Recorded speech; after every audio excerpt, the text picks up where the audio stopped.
refuse central bank digital currencies. Now, you might say, well, how am I going to do that? Well, I don't know yet, because we don't know what form it's going to take. But others cleverer than me will have talked about central bank digital currencies.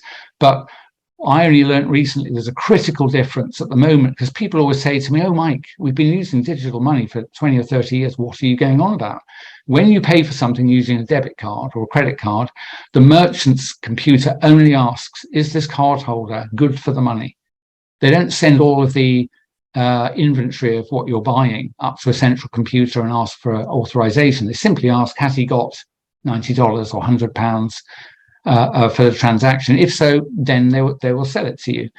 And in fact, all of the separate clearing banks, so NatWest, Lloyds, Santander, and so on, they don't do the transaction in real time. They do a reconciliation. I think it's an overnight run, and they reconcile net debts to each other and to the central banks, who act as the guarantor of last resort.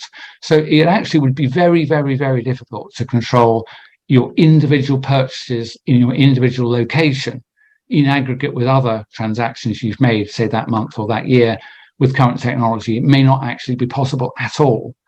Whereas if you get given a new CBDC card from NatWest, it would look probably identical. Maybe there were a little logo in the corner, I don't know, some Nazi symbol or something.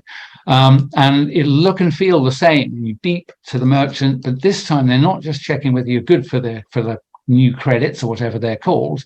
They're checking, has Mike Yeadon already had 3 sausages this week? Is he too far from his home? Has he said bad things about the government? And it can be done in real time, which is why 5G and its bandwidth and speed is required. They're completely different. So when people say we've been using digital currency, what's the big deal?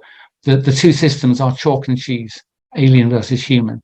So one way or another, I urge you, if you're offered one, and maybe it will be offered initially as a cool thing to have, I would say don't apply for it. If you get sent one, cut it up.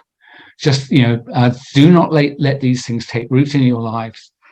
And then finally, almost finally, not a very good list, is it? Fight the withdrawal of cash.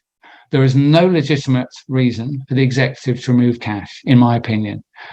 They can have any electronic systems they want, like we have had for the last 30, 40 years. No one's removed cash. Most people don't use it most of the time, but it's your guaranteed on-ramp to anonymity if you want it, and freedom, which is what it will be very soon. So I urge you, as Catherine Austin Fitz, the finance veteran, says, make every transaction you possibly can cash, even if you sacrifice your meager 1% cash back on your card, which is the bribe to keep you hooked into that system. So use cash for absolutely everything. Also regard it as throwing a handful of sand in their eyes. They do not know, as Carstens, the head of the Bank of International Settlements, says. He holds up a note and he says, we do not know what is being done with this expression of central bank liability.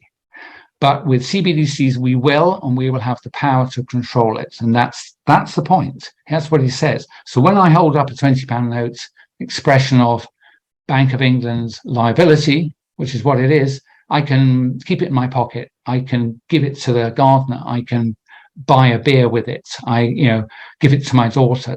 Nobody. And then when services and goods are acquired using it, no one knows who acquired them, where they were, and what else they'd acquired. It's miraculous, and there's no reason to remove it.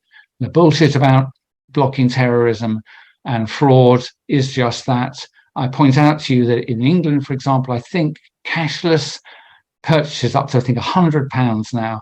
So if I drop my wallet, a thief can just run around the shops and spend certainly several £100s. So the idea that removing cash will reduce fraud, it's just absurd. Where it comes to smuggling people or drugs, the smugglers will simply use whatever means of exchange they require. And I bet they don't use cash right now. It's probably lorry loads of cigarettes or girls that being, trafficked across Europe for sex rings, whatever. They don't use cash. So it's just lying to you. If they give you either of those reasons, fraud or terrorism, they're just lying. There's no legitimate reason to get rid of it.